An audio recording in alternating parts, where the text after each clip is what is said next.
Hi there. Welcome to a series of videos called English for Emerson. We do a little bit of everything on this channel, and today we're going to talk about something called fate. Now, I got to thinking about this because of my recent lessons for Emerson on a guy by the name of Christopher Columbus. He discovered America by accident. He was searching for a trade route across the Atlantic Ocean. Now, what is fate? Fate is the idea that we have a destiny that is predetermined. A destiny is like a destination, it's where you end up. Fate is the idea that our destination, our destiny, is predetermined before we are even born. Like the stars are aligned, we would say in English. The stars are aligned. People who study astrology, they would say that there's a degree of destiny in our stars when we're born. I don't know if it's true, but in this video, I'm going to make the case that there is some truth in that. Let's just imagine for a second that you're a soul out in the cosmos somewhere, hanging around in the form of the spirit, and you're waiting for an opportunity to come to earth to do some great thing. You may have to wait for a long time for the circumstances to be right to achieve or to live out your destiny, to live out this fate. And then when everything is lined up just perfect, and the circumstances on earth are just right, then it's time, maybe, for you to come to earth.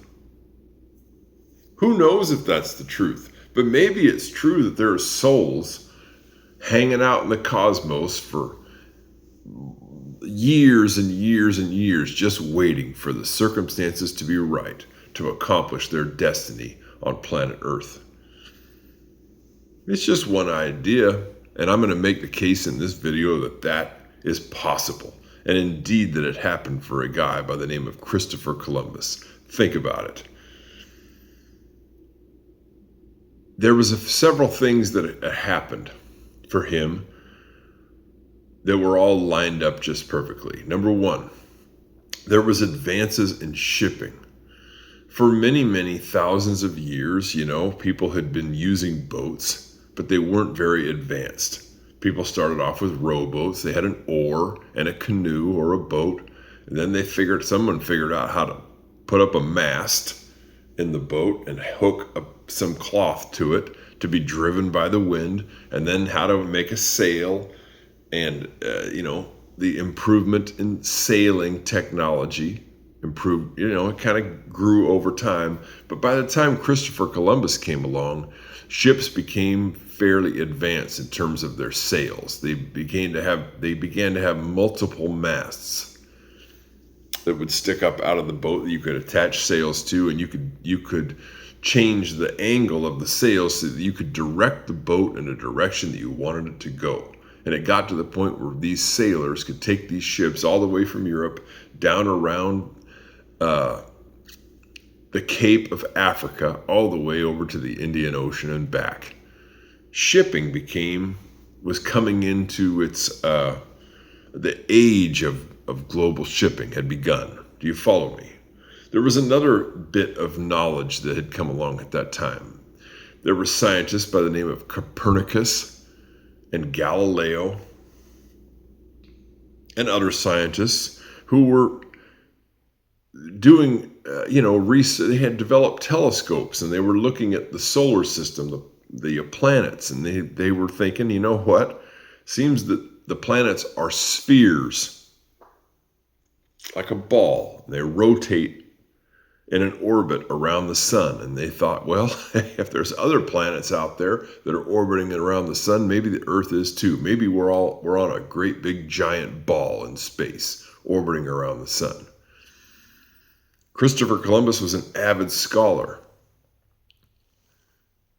This knowledge was just coming into being at that time. Also, It also coincided with the end of the Silk Road. The Ottoman Empire had put such high taxes on the Silk Road that it became very unprofitable to trade in goods along that route. There was a need of an alternative trade route. They had developed a trade route down around Africa up through the Indian Ocean to get to China. But there was, the idea that there would be a trade route across the Atlantic Ocean had not been developed by anybody else. And here comes this guy, with all this ambition, incredible intelligence, great gift for languages and study. He was born at that time, and all these different factors all were lined up like the stars were aligned for Christopher Columbus. There was a need for a new trade route. Ships were becoming advanced. And there was the new scientific theories about the earth being a sphere. He brought all these things together, and he was very good at communications and dealing with people. He convinced the king of Portugal to give him the money to take an expedition across the Atlantic Ocean to find a new trade route. It was his destiny, I would argue. Just this person happened to come along with these new, thinking outside the box with all these other factors. It just was perfect. And maybe it's just a coincidence, but are there any other examples of people who come along at just the right time, when circumstances are just lined up perfectly, who are like a star that just arrives on Earth just at the right time? And I would argue, yes, there are definitely many people just like this. And I'm going to give a few examples other than Christopher Columbus in this video, similar situations in a way. One of whom would be Elvis Presley. I'll put up his picture, the king of rock and roll. Think about it.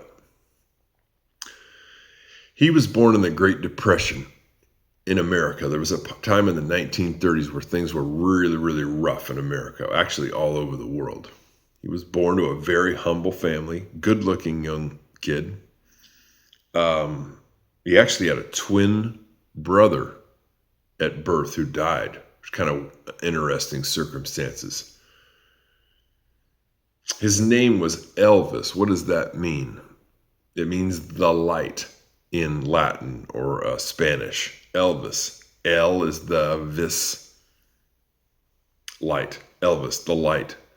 He's a star. He comes to Earth at a time when amplified music is just coming into its own. You could broadcast music loud for the first time. It's not just banjos and guitars anymore and violins. You can plug into an amplifier and have it as loud as you want. Radio was very popular. Records are just beginning to be mass produced. You can make your own record by going to a recording studio. America in the 1950s, when he came of age, was, after World War II, would become the global superpower. So you have the rise of America, amplified music, radio, and records. And you have this kid born with the voice of an angel, extremely good looking. And this is a time when TV is going to be coming out as well, and movies. It just all comes together. And you have this kid born with the name, The Light, Elvis.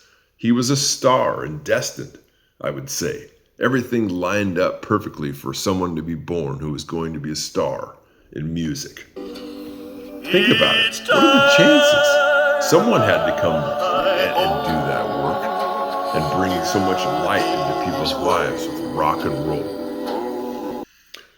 What a time to be born to be a king of rock and roll. In music, there'll never be another time when you have amplification, radio, records, and all that lined up with someone in the same way. It was just perfect. Another example would be Dr. J. When I was a kid growing up, there was this basketball player named Julius Erving. He was called Dr. J. When he was growing up, there was this kid in the neighborhood who was like a know-it-all. He knew everything. So they called him the professor. And somebody said, well, if that kid's a professor, then Julius has got to be the doctor. because he knows a lot too. Julius actually had a brother too who passed away early in life. And Julius was blessed with extraordinary, kind of strange features for a person. He had incredibly large hands. I'll put up pictures. Incredibly large hands. He had legs that were extremely powerful. He could jump higher than anybody. I'll put up pictures of his head up at the rim. Basketball was just becoming a popular sport at that time with the professionals. And it was very interesting because when he was in college playing, slam dunking the ball was illegal. If you did that, you would get a technical foul. But just at the time when he was 20, 21, 22, just at the time when he was becoming a professional basketball player, dunking the basketball became a big thing. And here comes this guy with this cool nickname, Dr. J. Doctor, and then J for Julius. He was an extremely good-looking guy. He had the perfect body for basketball. These humongous hands. He could move the ball with one hand anywhere he wanted to go. He could grab it like an apple. He could jump extremely high. And he was like an acrobat in the air. I mean, he was an icon. Everybody, when I was a kid, wanted to be Dr. J. It just lined up just perfectly. There's an opportunity for someone to be a star. Let's give him a cool nickname, make him look really cool with humongous hands, and he can practically jump out of the building. He was the perfect basketball player. And he came to earth just at the time when dunking became allowed. It's perfect. Another example would be the Wright brothers. Do you know about these guys, the people who invented the airplane? There was these brothers named Orville and Wilbur Wright. Think about it. They were born in America in the late 1800s. And they came, into adulthood just at the time when gasoline engines were being invented and used. Before that, everything had been steam engines. So now we got a gasoline engine that can be very small. They were the best of friends. They were both geniuses, and they were both very scientifically minded.